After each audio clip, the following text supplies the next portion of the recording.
নিয়েছি। এই পনিরটা গ্রেট করে এর মধ্যে দিয়ে দেবো। একটা পরোটা এরকম লাল করে ভেজে নিয়েছি দেখুন। নমস্কার বন্ধুরা, সুপ্রিয়া কিচেন আবারও আপনাদের সবাইকে স্বাগত জানাই আরও একটা রেসিপিতে। আজকে একদম খুব কম সময়ের মধ্যে একটা টিফিন বলতে পারেন বা অফিস টিফিনও বলতে পারেন, এরকম ধরনের একটা রেসিপি নিয়ে আপনাদের সামনে চলে এসেছি। রেসিপিটা বানাবো খুব অল্প সময়ের মধ্যে আর ঘরে থাকা উপকরণ দিয়ে, আর রেসিপিটা কিন্তু হবে খুবই সুস্বাদু। তো প্লিজ বন্ধুরা, আপনারা পুরো ভিডিওটা প্রথমের থেকে শেষ পর্যন্ত দেখবেন, ভিডিওটা না কেটে আমার সঙ্গে থেকে। আশা করছি আপনাদের ভালো লাগবে। প্রথমে আগে টিফিনটা বানানোর জন্য একটা ডো বানিয়ে নেব। আর আমি এমন জায়গায় বসে রান্না করি তো সবসময় শুধু বৃষ্টি আসছে বর্ষার সময়, ওই জন্য কোটাকুটির গুলো আপনাদের সাথে দেখাতে পারলাম না, শুধু ডোটা বানানো আর রান্নাটাই আপনাদের সাথে শেয়ার করছি। এ সাইডে আমি নিয়েছি লঙ্কা কুচি, ক্যাপসিকাম কুচি, গাজর কুচি, ধনেপাতা কুচি আর পেঁয়াজ কুচি, আর নিয়েছি পনির 100 গ্রাম। পনিরটা আগে থেকে গরম জলে ধুয়ে রেখেছিলাম। এবার এ সাইডে পাত্রের মধ্যে 1 বাটি বেসন নিয়ে নেবো, বেসন দিয়েই পরোটা বানাবো। এবার এর মধ্যে হাফ বাটি ময়দা নিয়ে নেবো, তবে আপনারা ময়দার পরিবর্তে আতপ চালের গুঁড়োও নিতে পারেন, তাহলে বেশ মুচমুচে হবে। সব কিছু ভালো করে মিশিয়ে নিয়ে কুচি রাখা সবজিগুলো দিয়ে দেবো। সবজিগুলো কিন্তু দেখুন এরকম ছোট ছোট করে কুচি করে নিয়েছি আমি। এবারে জল দিয়ে একটা থকথকে ব্যাটার বানিয়ে নেব।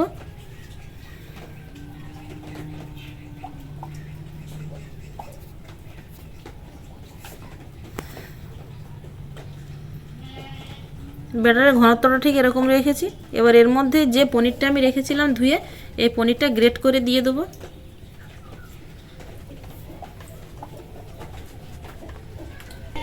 সব পনিরটাই গ্রেট করে নিয়েছি। এবার এর মধ্যে 1 চিমটি লবণ দিয়ে দেবো। এই লবণ জিনিসটা এমন, কোনো রান্নার মধ্যে না দিলে সেই রান্নার কিন্তু স্বাদটাই আসে না। সব কিছু দিয়ে ভালো করে মিশিয়ে নেব।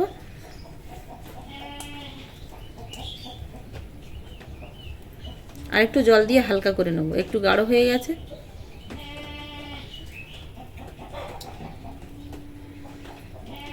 ব্যাটারের ঘনত্বটা ঠিক এরকম রেখেছি দেখুন।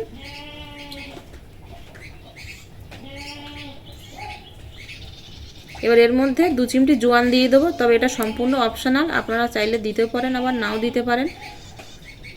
আর দিয়ে দেবো সামান্য পরিমাণে লঙ্কার গুঁড়ো, এটাও অপশনাল, যেহেতু বাচ্চারা খাবে তো আপনারা চাইলে দিতেও পারেন আবার নাও দিতে পারেন। সব কিছু দিয়ে ভালো করে মিশিয়ে নেব।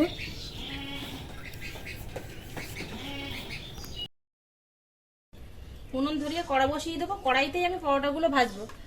কড়াই একটু খোলটা ছোট তো, তাই পরোটাগুলো ছোট ছোট হবে। তো আপনারা তাওয়াতে ভাজতে পারেন, নইলে ননস্টিকের কড়াতেও ভাজতে পারেন, ননস্টিকের চাটুতেও ভাজতে পারেন, সুবিধা হবে। কড়াটা গরম হয়ে গেছে, গরম কড়ায় সাদা তেল দিয়ে দেবো। তেলটা গরম হয়ে গেছে, এবার ব্যাটার দিয়ে দেবো।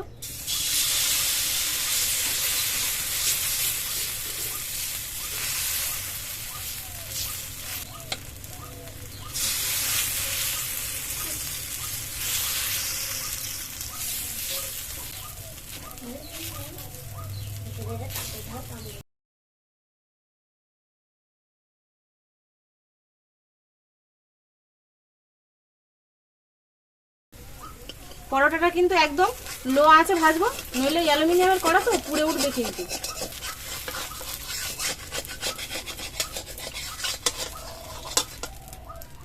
আর একটা পিঠ এইভাবে উল্টিয়ে দেবো।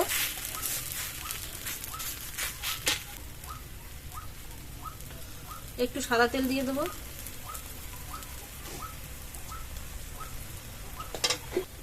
নিচের পিঠটাও আমি কিন্তু 1 মিনিট একটু সেঁকে নিয়েছি। এবার আবার উল্টিয়ে দেবো। একটু এইভাবে চাপ দিয়ে দিয়ে নেবো, যাতে ময়দা আর বেসন একসঙ্গে দেওয়া আছে একটু সেদ্ধ হয়ে যায়। আগে তো অ্যালুমিনিয়ামের কড়া, সেই জন্য খুব একটা জোরে জাল দিয়ে কিন্তু পরোটাগুলো ভাজবেন না। মিডিয়াম থেকে লো আঁচে পরোটাগুলো ভেজে নেবেন 4 থেকে 5 মিনিট। একটা পরোটা এরকম লাল করে ভেজে নিয়েছি দেখুন। এবার তুলে নেব। আর অল্প একটু সাদা তেল দিয়ে দেবো। পরপর একইভাবে আমি সব পরোটাগুলো বানিয়ে নেব।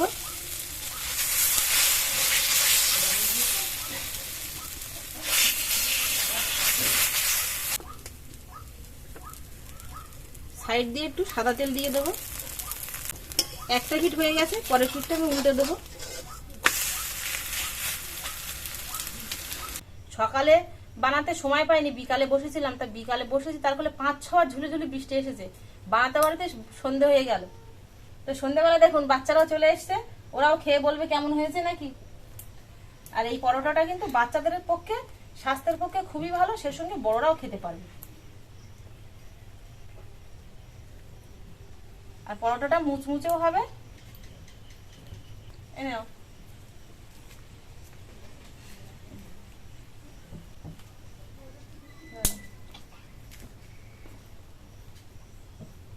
কেমন হয়েছে খেয়ে বলো।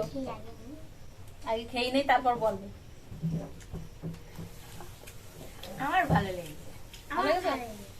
তাই না, ও বললো তাই তোর ভালো লেগেলো? না, আমার লেগেছে। সত্যি পরোটাটা খুব ভালো হয়েছে। তো আপনার সসের সাথেও খেতে পারেন বা যে কোনো রকম সবজির সাথেও খেতে পারেন, পনির, চিকেন সবকিছুর সাথেও খেতে পারবেন। দারুণ হবে আশা করছি। বন্ধুরা, আমি যেভাবে খুব সহজে বাড়িতে কড়াইতে বানিয়ে ফেললাম, আপনারাও এইভাবে বাড়িতে বানিয়ে খেতে পারবেন। আশা করছি আপনাদের খুবই ভালো লাগবে।